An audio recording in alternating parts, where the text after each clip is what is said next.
Good evening, everybody, and welcome back to the FTI Podcast. It is just Chris and I tonight. Dan is feeling a little unwell, hoping that he feels better and is able to join us next Wednesday. Maybe he'll tune in and be in the comments during the show. It has been quite a week already in motorsport. But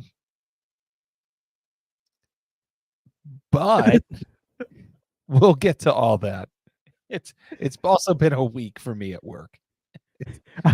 that was a great transition there, but so I guess we'll right now, so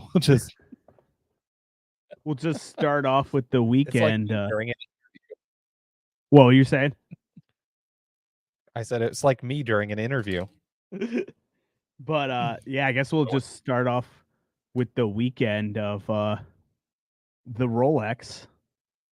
So how many hours did you get in? I know you had stuff with the family on Sunday.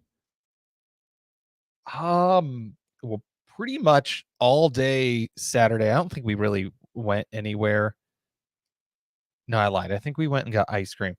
But that was about it. So literally from 1:30 or 1:40, well, I probably tuned in at 1:30 all the way until I think around maybe 11 o'clock at night. So pretty much all during the day. I just had it on like in the background, and then Josie was cleaning, so she didn't mind. She was listening to music.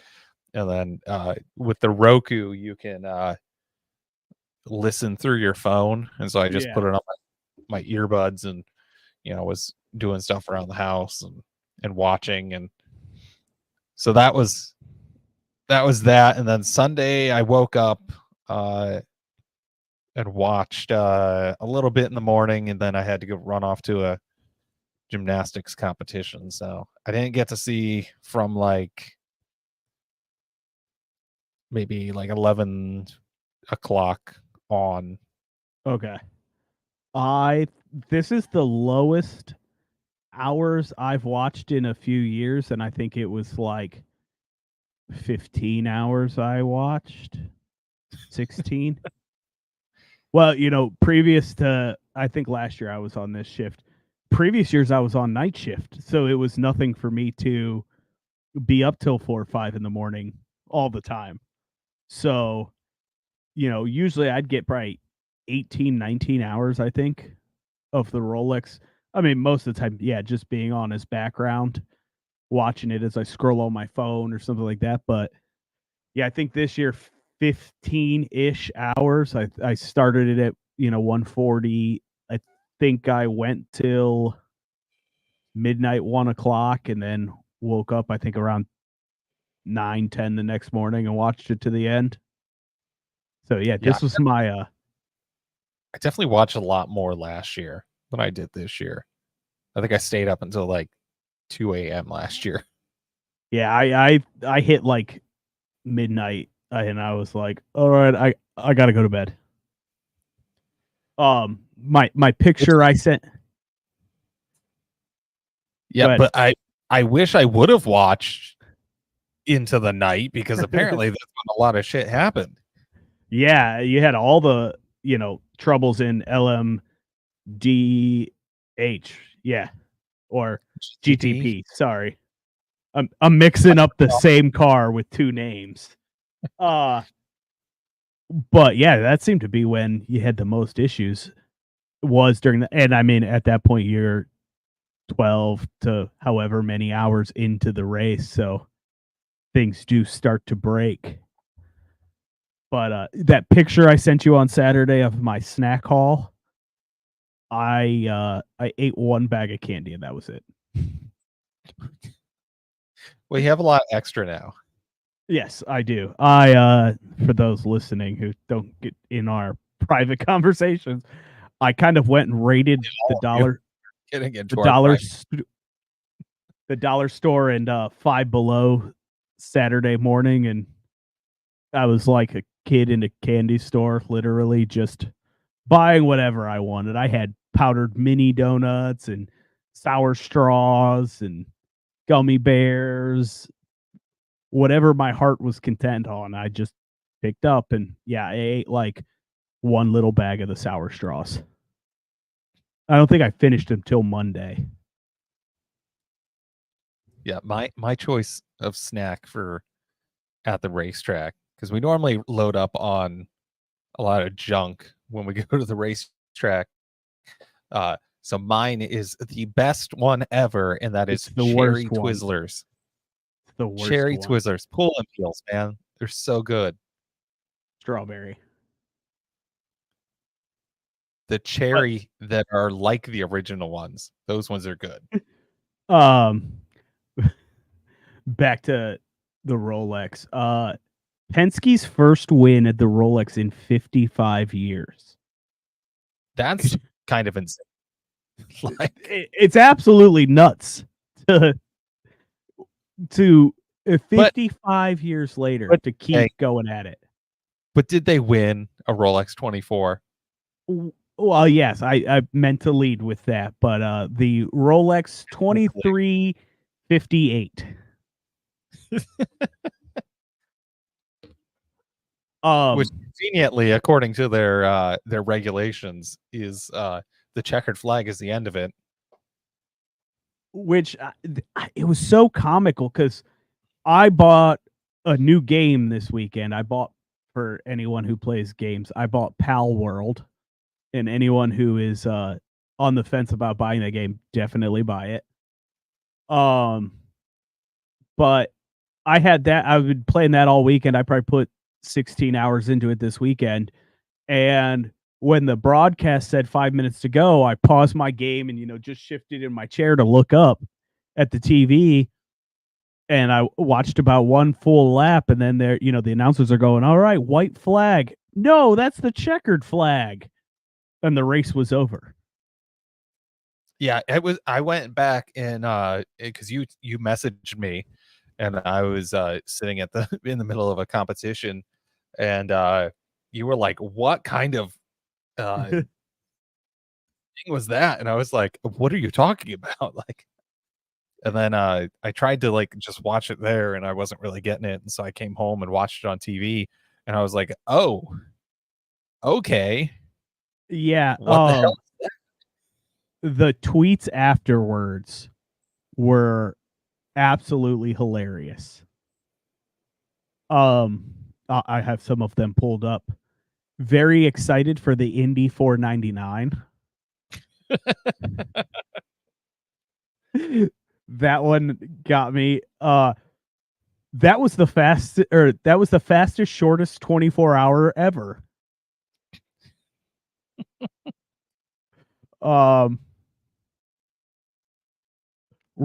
Porsche wins the Rolex 23.9. In quotes, 23 hours and 58 minutes straight. And it's a picture of but yeah, I mean, some of these tweets. Oh, this one had to be the best one all weekend. They should get a watch manufacturer as the main sponsor to make sure this doesn't happen again. Maybe they should switch to Tag Heuer. Another one, the Office meme with the two pictures, and it's the top two pictures are 2 laps to go, and the other one is checkered flags. Corporate needs to know the difference between these pictures. IMSA, they're the same picture. Another good one. I love race control. I love when race control gives us a jump scare checkered flag. Which I mean, it's so weird that these timed races, where like endurance races, where it's not like laps, it's time, that it's not time plus one, like time plus 1 lap. Yeah, it was. That would make so much more sense. Time plus 1 lap. There's no time happens, and if you're in the middle of a lap, you get 1 more. Yeah. If it's right before you're about to start one. It's one more lap. It's definitive. It's time plus one. You can't. I mean, they can screw it up, but it's going to be a lot harder to screw up. Yeah, usually it's. I mean, you're at 23:59 when they're throwing that white flag. It feels like most times. Yeah, it was like 2 minutes to go, or like 1 minute, or whatever. Like, it was very, very close, and they gave 2, and then they were like, "Oh, it's close enough." So, I mean, if you've been controlling a race for 24 hours, I know there was multiple people in race control, but yeah, it's another. The guy that runs IMSA, the president of IMSA, didn't sleep at all, according to his interview with NBC Sports Sunday morning. So maybe he should have. Well, you had another one of one of the photographers we follow, not Mark. What's the other one? Jamie Price. He did a TikTok on people asking him, "Oh, do you stay up for the whole 24 hours?" And he does it. And if you look at that TikTok, he's like barely got his eyes open, and he goes, "Stay away from caffeine." And I'm like, "Oh, I couldn't do it. I would need my 6 monsters in that time." And like, all I drink is water. Like, how are you alive, sir? Yeah. He says, if I were to lay down right now, I would be falling asleep. So I can't lean. I have to sit or stand. But yeah, I mean, overall, a good race. I don't know if it had a lot of the moments of previous years. You had the Vassar Sullivan car wreck out. Was that lap 1? It was very early on. That was devastating. Yeah, I mean they fixed it and got the car back out, but later in the race it burst into flames. And that might have been while you were at the gymnastics meet, but I don't know if they showed it on TV or on highlights. The marshals were handing the driver fire extinguishers. The driver got out of the car and was putting the fire out on the car, as the marshal was leaning over the wall handing him fire extinguishers. Well, that's quite interesting. Yeah, it was pretty interesting there. During the day too, did you get to the BMW GTD car that they changed the brakes on it, and he ended up having no brakes and was going to pit and did not pit, even though he did not have brakes. They did a brake change in the middle of it, and me as a mechanic, they do their brake changes in like 2 minutes or less. The fastest I've ever done one is like 15 minutes. So, I mean, theirs are all set up to be quick change, but pretty impressive. And they didn't get the wheel to seat onto the because it's a single lug. Pulled a NASCAR, didn't get it to seat, didn't seat the rotors, and yeah, he just went around the track with no brakes. See, what I still haven't been able to figure out is what happened to the 01 Cadillac. They blew during the night. They blew one of the corners and ended up in the grass. And I think they had more troubles later on into the night. Yeah, because I was like, I woke up Sunday morning and I was like looking at the timing and I was like, where's the 01 at? It was up there. It was leading. It was it's like it was. Yeah, I was fighting for the lead. I think it was right after the fireworks. It ended up going into it overshot a turn and went into the grass and run off, and then I think it had mechanical problems through the night. But speaking of the fireworks, the caution right before the fireworks started. And I was thrilled about that. I sent you that tweet from Mark about if you cause a caution before or during fireworks, you deserve to be eliminated from the championship. And I mean, if I was shooting that event, it would be the fireworks, sunset, and sunup that I would be most excited for. And yet, then under the time for the fireworks, it's only a couple minute display according to the NBC broadcast, and you cause a caution before it. I mean, you could get nice shots of, if you can, if they're spaced out enough, of just your car going a little slower, so you're not having to worry about turning your shutter way down and maybe missing something. But yeah, that's gotta suck. The one moment during the night that would be the coolest, and they're all under caution for it. Yeah, it was like, does it have to happen at the certain time? Can we just wait until it goes back green? Well, they had to, because I think that's when that damn button. I think that's when the broadcast went off of TV. I think that's when it came back. Oh yeah, when it came back to NBC or something. Yeah, or I think USA, it was whatever. But yeah, I did see this tweet, and I kind of thought this while watching the race. Did you notice, like, did it seem like there was a commercial every time something good was going to happen? A little bit, yeah. I was watching a little bit on VPN on IMSA TV. Yeah. And then when that got annoying, I would just go back to...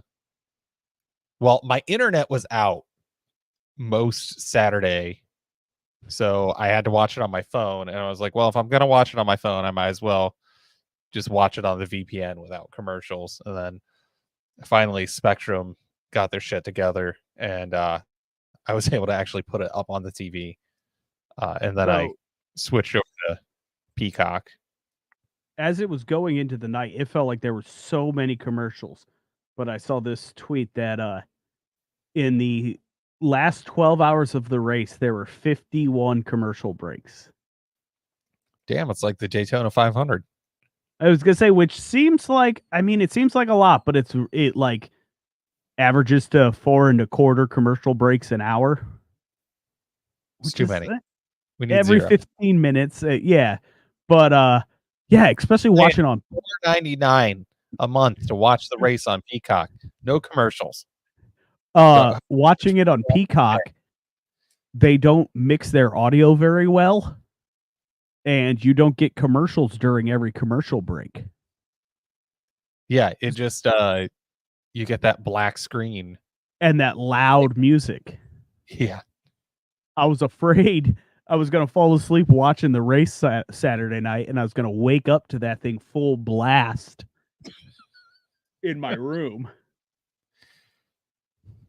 But yeah, pretty good race. I always like the 24th just because it's on for 24 hours. It was cool seeing Alizier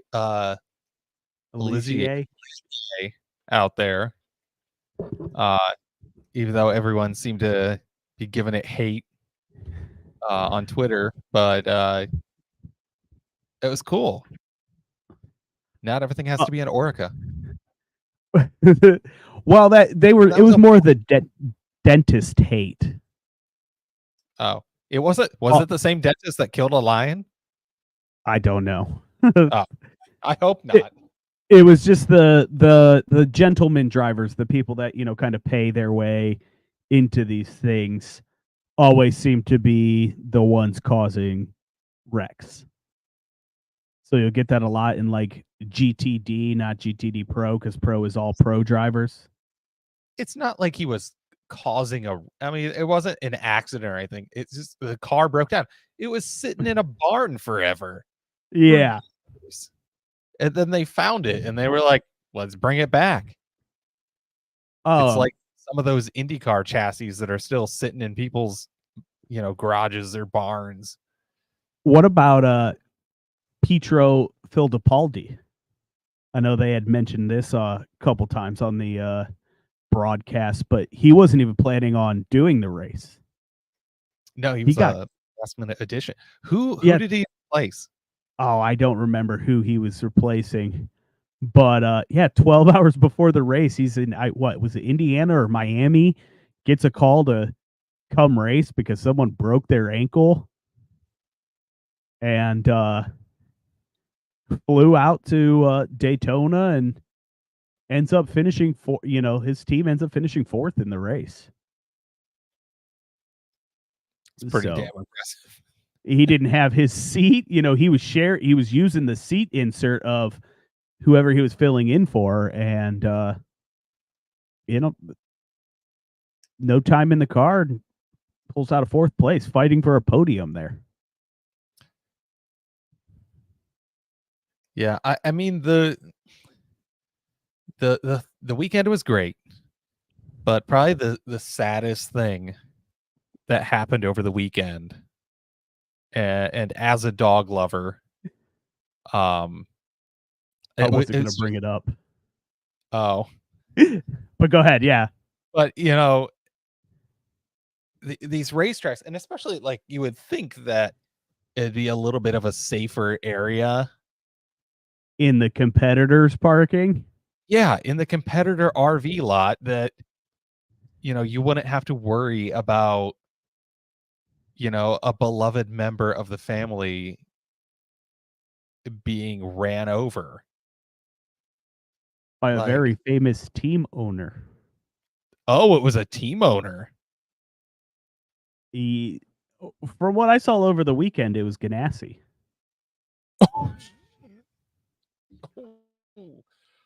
Oh. Yeah. Oh. Yeah, from tweets I was seeing, because I kind of avoided it after that. It looked like the tweets were about to be very awkward in a few months. But yeah, I have two stories coming out of the Rolex that I wanted to bring up, and that's the GTD winner, the Windward Racing Mercedes, the Daniel Morad, that he finished the race. He's a iRacing streamer. Really? Getting a chance in the real car. And he's out racing the 24 and brings home a Rolex. So that's pretty cool. Also, I don't know if you saw it, the Bowserette waifu sticker on the center console. So when they would go to shots of that car, there was like for lack of better terms, an anime girl sticker right next to the driver's seat. You can buy that sticker online. I ended up because everyone was talking about it, the artist that did it came up in my Twitter feed. If anyone is interested, it's at funkygarage_. But and then second story, and this will we can transition with this one too. One of the Era Motorsports drivers, Connor Zilich, becomes the second youngest Rolex winner at 17 years old and 192 days. The youngest was 17 years and 90 days. But, it was just announced this month he had signed a development deal with Trackhouse, going to compete in the Cars Tour, ARCA, Trans Am, IMSA, and Xfinity and Truck. Holy crap, this kid's going to be everywhere. Yeah, he raced the MX5 Cup this weekend, scored a 5th place in that, and then you top the weekend off by bringing home a Rolex. I mean, if you want to talk about problem, what you saying? Yeah, hopefully his options get a little bit bigger. I mean, they're already pretty damn big. Yeah, I mean, you're already signed with Trackhouse. You've got all those you're going to be running damn near everything short of IndyCar and Indy Feeder Series this year. Signed with Trackhouse, one of the biggest up-and-coming teams in NASCAR. I mean, they're taking sponsorships from people left and right. So good for him. He's probably a future superstar. But that leads me into how much trouble is Daniel Suarez in now?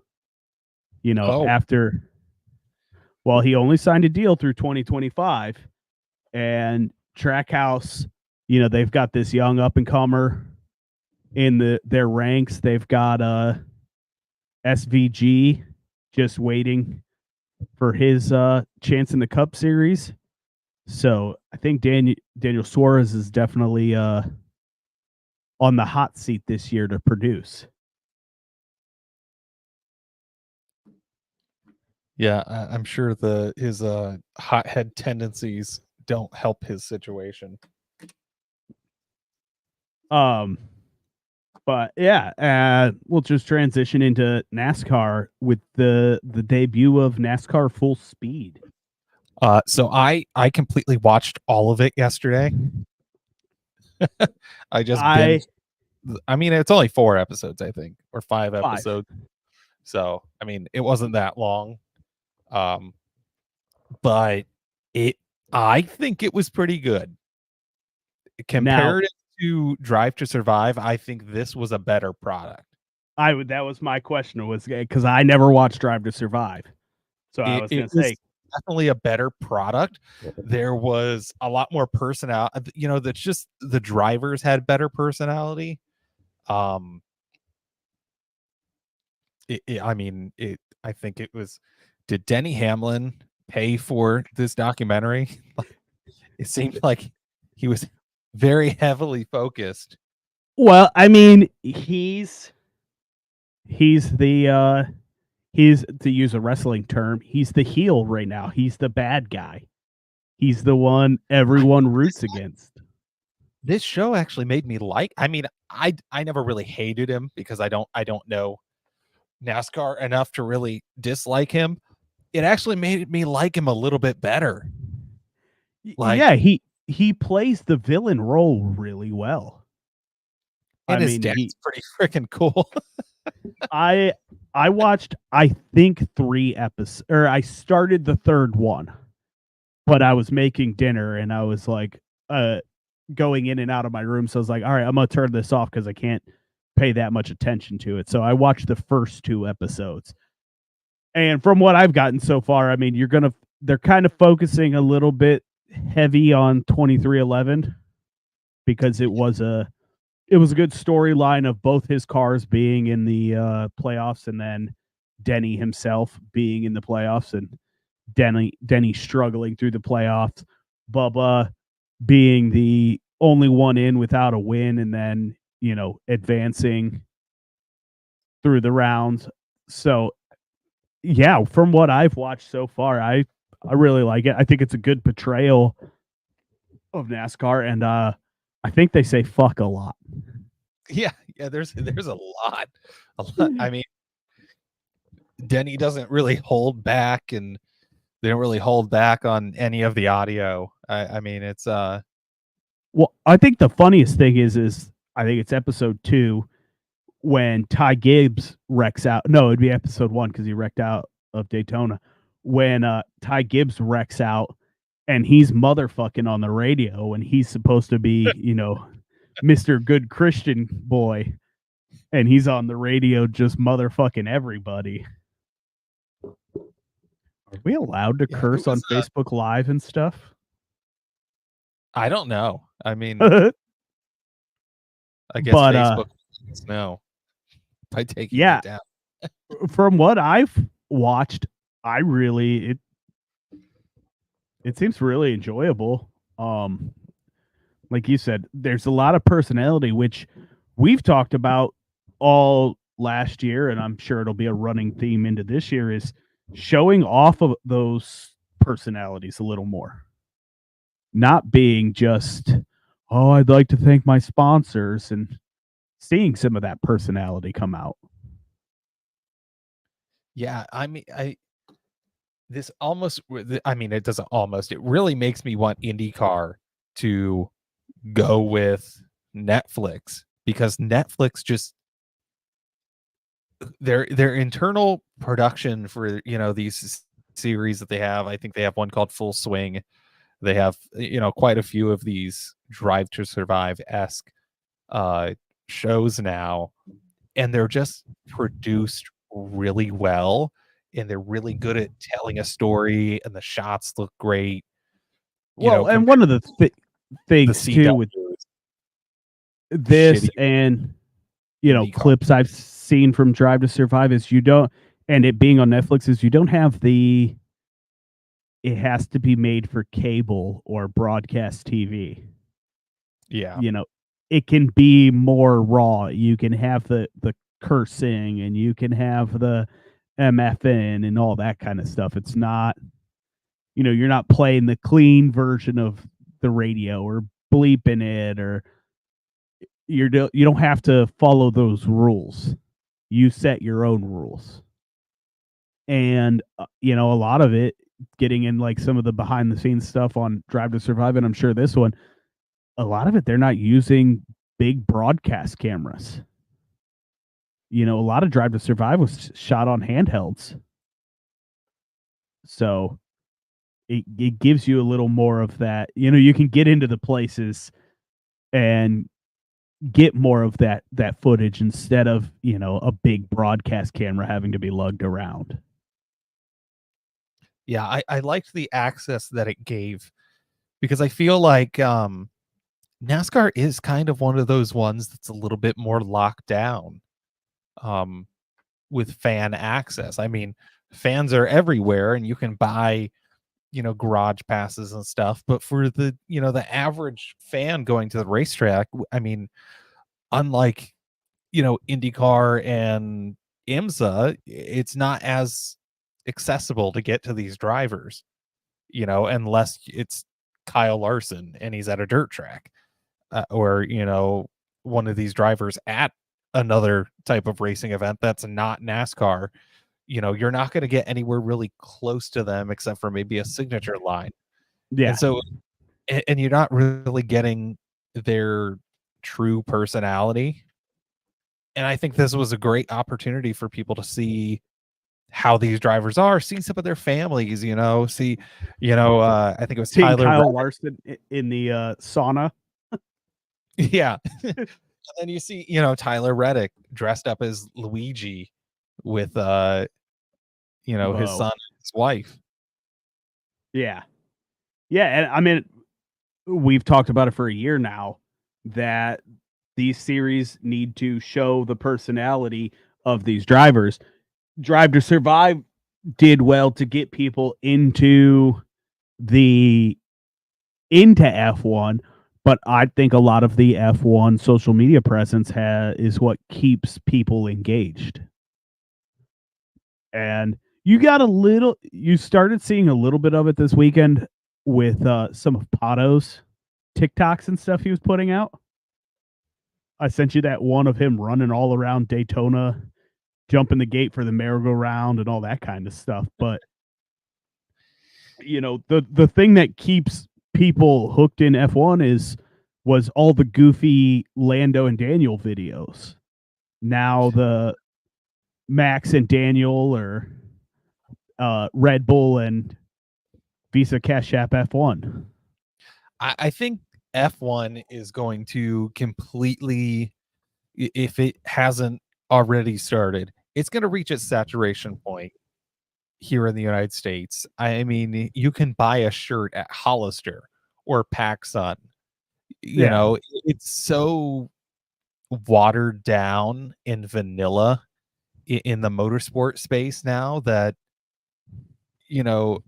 true racing fans know that NASCAR and IndyCar are the ones, and IMSA are the ones that you want to watch. F1, it's a horrible product. You don't. I know you're smiling right now. You love this. It's a horrible product. It's not entertaining. You mean one team winning 95.4% of the races this year isn't a great product. And I get that it's the formula, but maybe the formula needs to be a little different. Have a little bit of what was it, BOP? Yeah. Have a little bit of a balance of power within Performance. F1 performance, whatever. To make I always it want to say power too, so I understand. sounds better. But to make it a little bit better of a product, and it can still be a formula and just still produce closer racing. The cars need to be smaller, first of all. They're way too damn big. They need to be the size of like an inch. Put fucking V10s back in. Formula One doesn't have last lap battles like the 24 did this weekend. You don't. No, definitely not. You don't have Lewis Hamilton chasing down Max, passing him or using a lap car to block and pass him, and then getting past the back, and it's a great battle. No, you maybe a couple years ago. You just have one driver going out to a 40-second lead, and then also trying to get the fastest lap when he was told not to. So yeah. F1 At least when Mercedes was winning every week, it was one of two drivers, not the same one every week. At least you got to see Valtteri up there a couple times. It's I want to see other people win, and that's why I'm not renewing my F1 TV subscription this year. I think it was Scotty Mack, or maybe it was one of the Penske drivers had posted something about the big news today. And IndyCar, every car is within a second of each other, and at the beginning of the race, you never know who's going to win. You never know who's going to have a mechanical problem and fall out, or who may push too hard in a turn and fall out of the race from the lead. I mean, how many times did we see that last year? How many times did we see Romain Grosjean fighting for the lead and overstepping his bounds? Yeah, and I think the other thing is the F1, there's no fuel strategy. No. In all these other series, there's a fuel strategy. I mean, there's even a fuel strategy. Formula E, with them introducing quick charge. Michelin Pilot Series this weekend came down to a fuel race. Friday's Pilot Series race came down to a fuel race. You had 4 teams up front that were, had a chance to win it and ended up not because they had to pit for fuel. I mean, we didn't even talk about that or MX5, and those were freaking amazing races. Oh my God. I told you Pilot Series is some of the best racing. The Pilot, that was absolutely insane. Yeah. That race. I think both of us were messaging each other like, what the hell is going on? Pilot and MX5 Cup.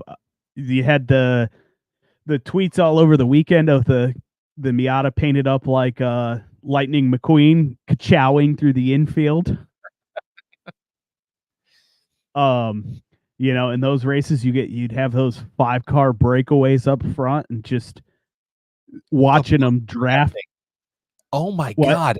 Just the bump drafting, the drafting in general. Oh my God. It was just amazing. Especially, what was that, Pilot, where they split the guy, or was that the second MX5 where the guy was leading and then the 2 trains just went around him? Oh, yeah. And swallowed him. And I was like, damn. Yeah, I'm excited. Imagine he's just in there like, shit. I'm excited for June when, both series are coming to Mid-Ohio. Oh, we get MX5 too? Yeah. Oh. And the debut of the Mustang series with the Mustang Dark Horse, which that are those going to be the same Mustangs that were racing IMSA? Don't know if it's going to be the GTD spec one, but it's going to be the Dark Horse Mustang. So, yeah, pretty much the same thing. Cars look pretty nice. Yeah, and I mean, you had, I can't remember. The last name is Mars. He swept both VP Challenge races in the Mustang. So, yeah, I think that's going to be a real interesting series to follow and keep an eye out for. And like I said, I think ours is the debut this summer. The movie car did pretty good. Yeah, I can't remember the movie, the Brad Pitt movie. They finished 26th. That's not bad. That, which is crazy to think that while the Rolex was going on, they were also shooting a movie.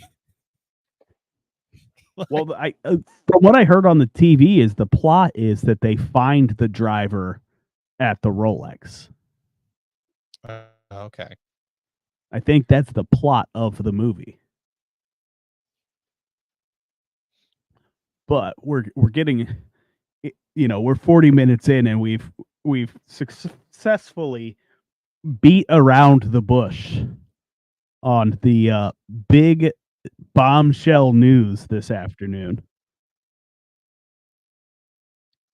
Would you like to take it away, or should I go for that? But you can. Yeah, the big bombshell news is F1 has officially rejected Andretti's bid to join the grid in 25 or 26. Which is just absolutely insane.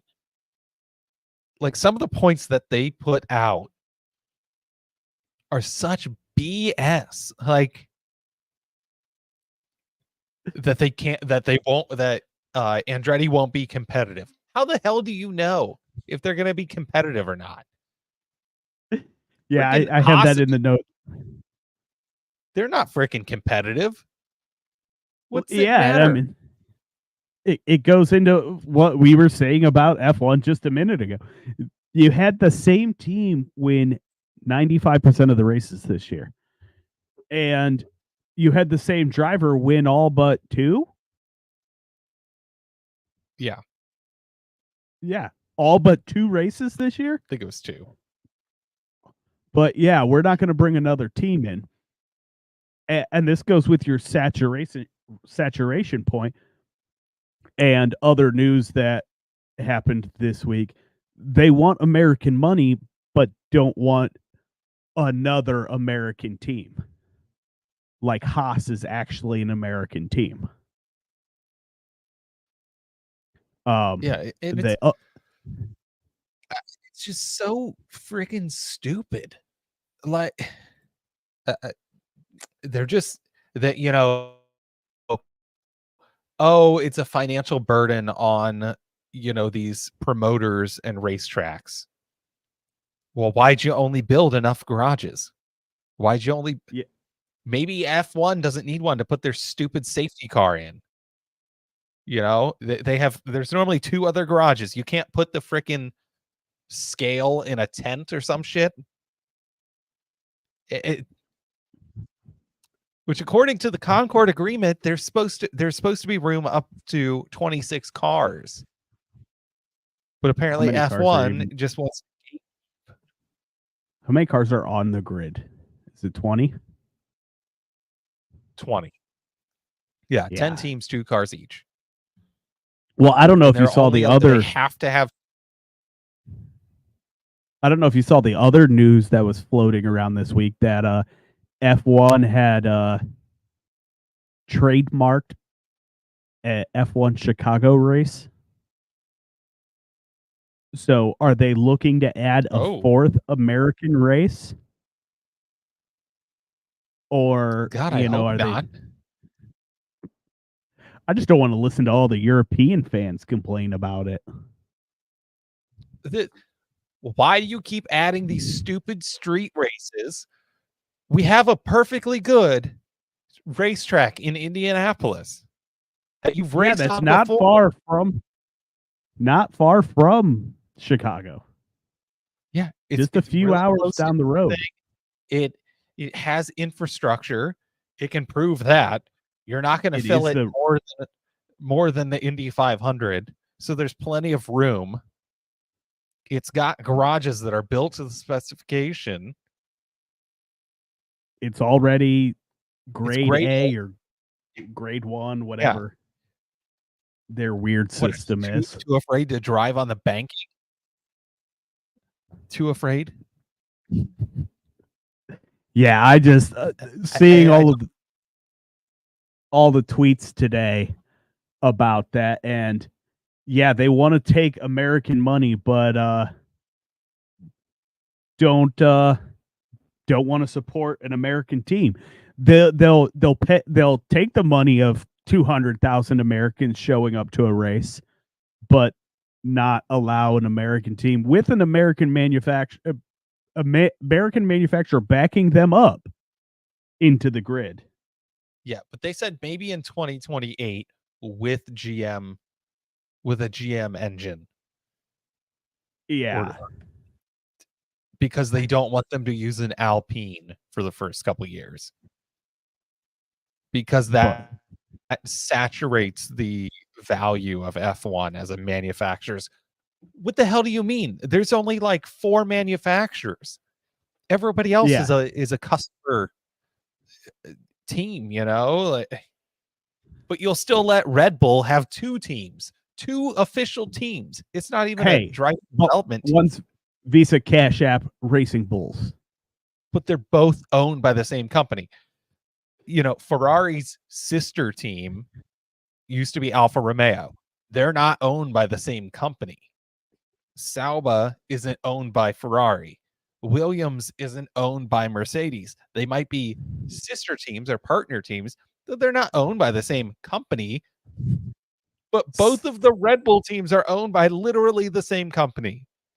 So I pulled up Twitter, and that's fine. I pulled up Twitter on my second screen, and the first tweet that shows up, I'd much rather have a team called Visa Cash App Racing Bulls on the F1 grid than one called Andretti. Just think of all the motorsports heritage and history Visa Cash App has given us.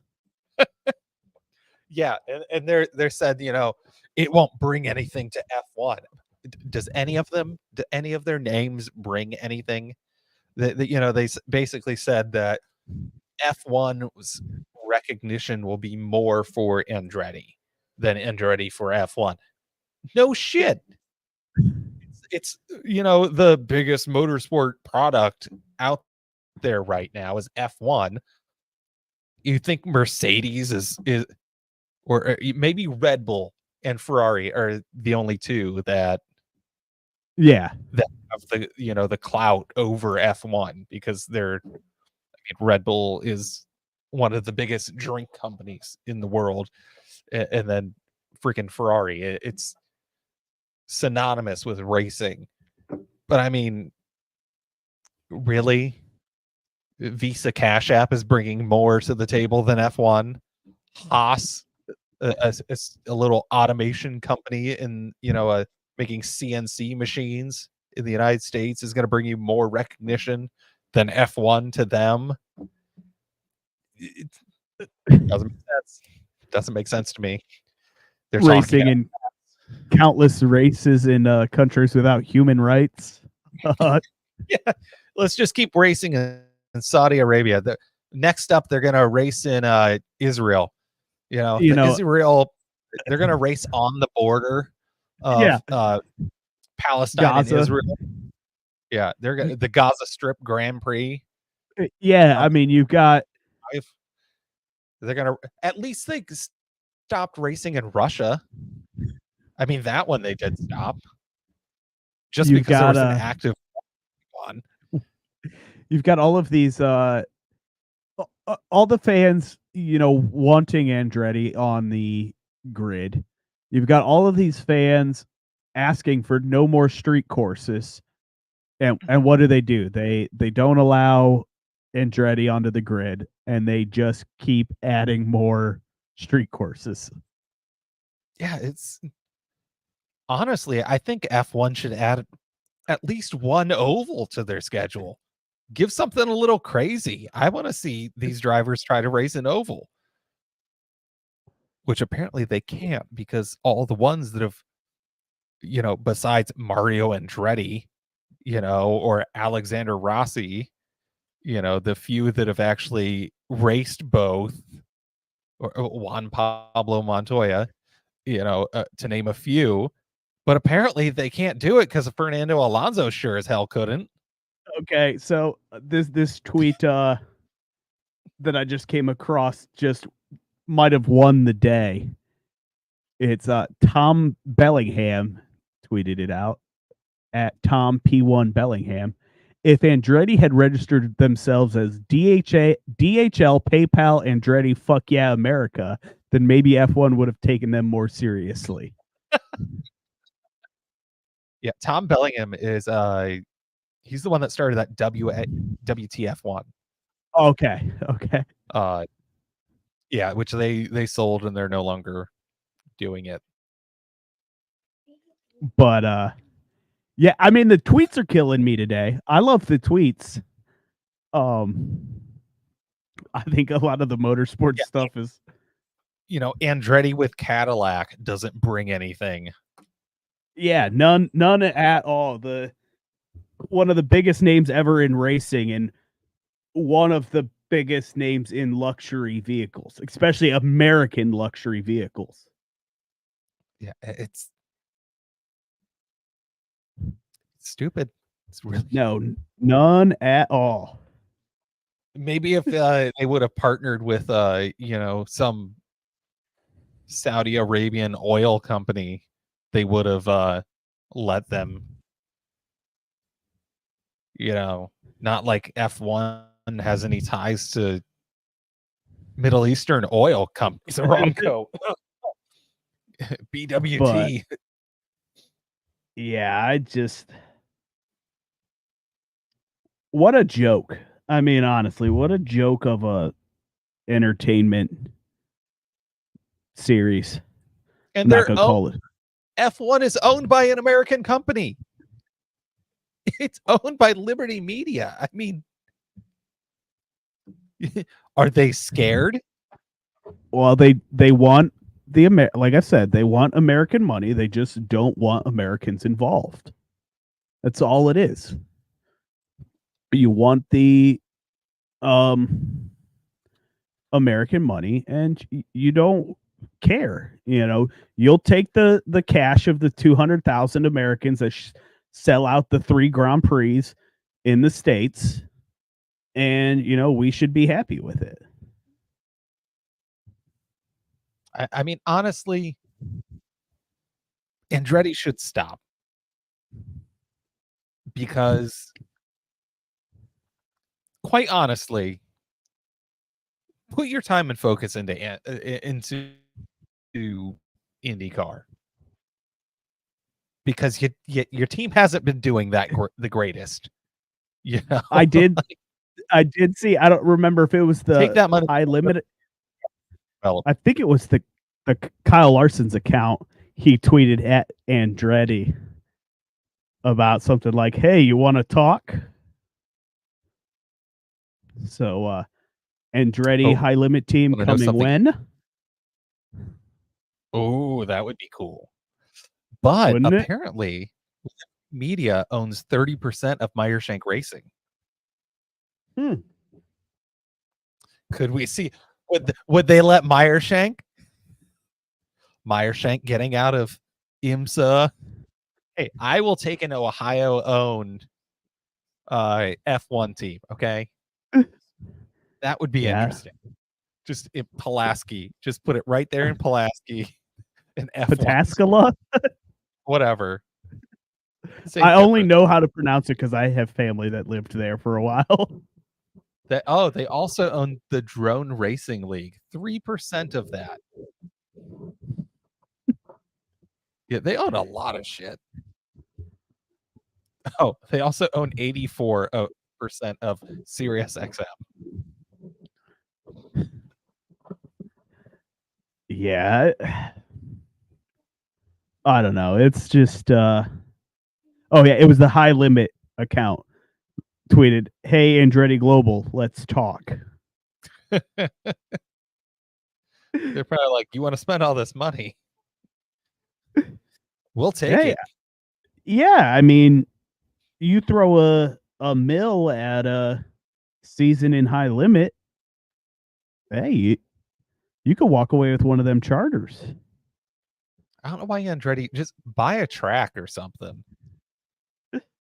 Like, I mean, you want to throw all this money, you're spending, way more than you'll ever need for an IndyCar team. You're probably given 5 to 6 years of an IndyCar budget to go race an F1 that doesn't want you. But it's freaking Toto Wolff and Christian Horner, and they're just like, we don't want him in. Yeah, I mean it's We don't want to share the money. yeah, at the end of the day, it's an entertainment business. It's not a racing business. And around all racing, the purses aren't paying what they used to anymore. You do have to rely on sponsorship.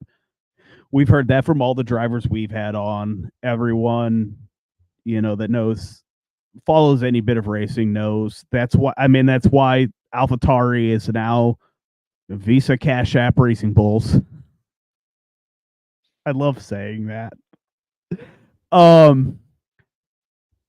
We know the money doesn't go that far, but yeah, are you just gonna sit there and allow Haas to take up last place every year? How competitive is that? Yeah. Why can't Andretti just go talk to Gene Haas? Andretti Haas Global. There you go. Yeah, there you go. You can probably still get Cadillac. I don't know if Haas is who's their supplier in NASCAR. Not like it matters because Penske has Ford or Toyota in NASCAR, and then there's Ford. Chevy in IndyCar, which makes no sense. And then Porsche and IMSA. Yeah, it's like they're just sleeping with everybody. But yeah, which is weird that that Andretti wouldn't try to get Honda on board. I mean, they already have a great deal with Honda in IndyCar. Why not? Well, there's been rumors that NASCAR charter. You can buy like 4 NASCAR charters for that. Well, Haas already has their 4. You're only allowed 4 charters.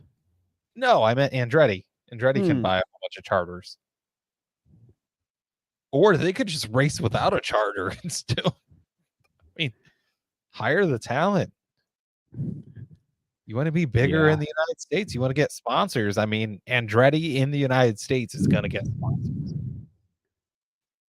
Yeah, I think it comes down to they'll take our money, but they don't want us. It just shows it's not prestigious, but it's pretentious. Yeah.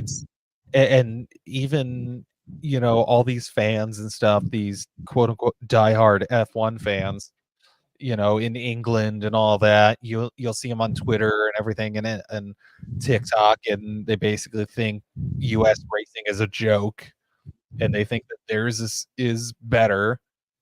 But I bet if there was an English team or a French team that wanted to join, they'd be allowed right in. Yeah, they just hate Americans. Yep. But yeah, we're up over an hour. I didn't think we'd have this much to talk about tonight. I know we had the Rolex, but To summarize that one, it's just everyone hates Americans. I mean, maybe we deserve it in some places, but Indianapolis is the racing capital of the world. You can deny it all you want, but nowhere else does 300,000 fans show up for a race every May. Andretti is a name, known all over the globe in the United States. It's just silly not to add them to the grid. So we'll see. But they're not going to. On other news, one of the more superior leagues series is back this weekend. We've got the Clash at the Coliseum. It's the worst race of the year.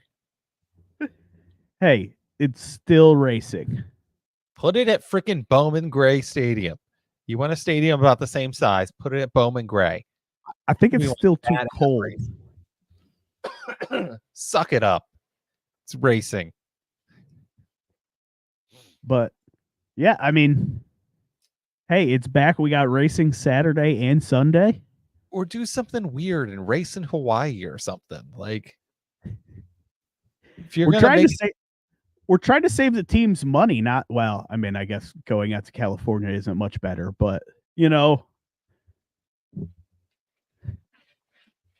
trying to save them money. Yeah, or is there some like weird random other place you can race? There's stadiums everywhere. Do an indoor stadium. Dome. Something. Build a racetrack at like Mall of America or some shit. I don't know.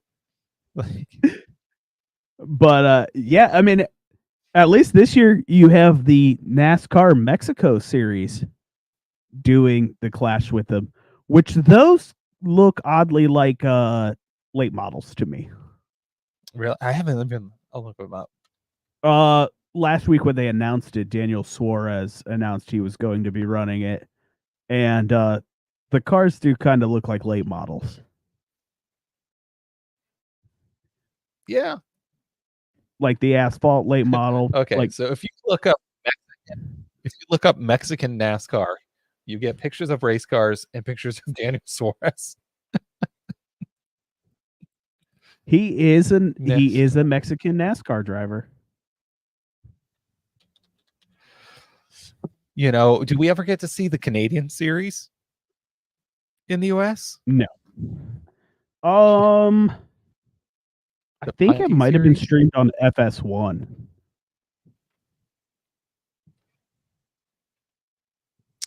There's some bright looking cars though. They're weird. They're stubby. They're like weirder looking than a. You want to look up something weird? NASCAR Brazil. Oh.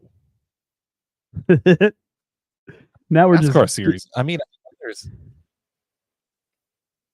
there's a European series too. Okay, the Brazil ones don't look weird. Look cool. I think they're front wheel drive though. But yeah, now that this is great, they look content, a lot cooler than ours. Just Kyle Googling things. We're doing great this week, guys. Well, but yeah, racing starts this week. Then week off, then the 500, and then 38 week. Well, besides the break for the Olympics of racing. Yeah, it's gonna be a good season. We got about a month or so away from IndyCar returning. 2 weeks before High Limit starts. Less than 2 weeks. I think Outlaws starts pretty soon as well. Mm-hmm. So season's coming back. we'll start official picks for the 500, but who is just throw a name out for this weekend? Oh man. Wasn't it like 2 races? It's so Saturday night you'll have the heat races. Okay. Sunday you have a LCQ, and then 150 lap 75 main event with, I think, Machine Gun Kelly performing in the middle. You got The Rock there, and I think Pitbull's also going to be there. The Rock is giving the command to start engines at the 500. Oh, okay. Yeah. So we'll have to smell what The Rock is cooking. But oh man, who do I pick? I'm gonna go with Byron. I'm gonna go with Priest. Why not? I'm just gonna throw a name out there. He's a short tracker, so. Well, he's Stuart Haas, isn't he? Yeah. Yeah, that's what I thought. He was the one that did the big flip. Yeah, that was in the show. Yeah, that was. I didn't realize that was actually the backstretch. Yeah, they're going to pave over that grass to stop that from happening again. The cars don't get airborne back there until after the 500. Not until after the 500. Hey guys, so we want to do this for safety, for high speed races here, but just not the first one. We'll do it for the one that's later. Yeah, not that both Daytona races are like, the race you want to win, but we'll wait. Yeah, we'll just wait to the other one. So hopefully nobody digs into that grass this time. Yeah. So anything else this week? I think that's all. It's we got NASCAR. Kind of a chaotic show today. But yeah, NASCAR and one in a while. See what happens when Dan doesn't come on. He doesn't keep us in line. We go back to our old ways of just being absolutely off the wall. But next week, I don't know if we'll have a guest. We'll announce that on Facebook through the week. If you want to be a guest, hit up myself, Kyle, or Daniel Burkhart, and we'll arrange something. You don't have to be dirt sprint. I mean, we'd welcome a late model, modified guy, asphalt guy, track official, track racing. Come on. I mean, if you're a snowmobile racer, I mean, that's cool too. Like, I mean, really, just anyone. Yeah, come on, it's fun. It's a good time. You want to get some media practice in? Just come talk to us, jokers, and we'll. I mean, it's horrible practice because it's totally it's just like we're talking to you in your garage. It's just a fun. You don't even have to come for the whole hour. If you want to do half an hour, that's fine. So yeah, you want to. Maybe we'll put something out on the Facebook about it. But yeah, you want to come on? Just hit one of us up, and we'll arrange something. We're pretty easygoing, as you can tell, with us just having our FaceTime talk this week. So yeah, you want to come on? Let us know, and watch the Clash this weekend. Yeah. Well, guys, that's all we have for this week. We'll see you next week back on the FTI podcast. See ya.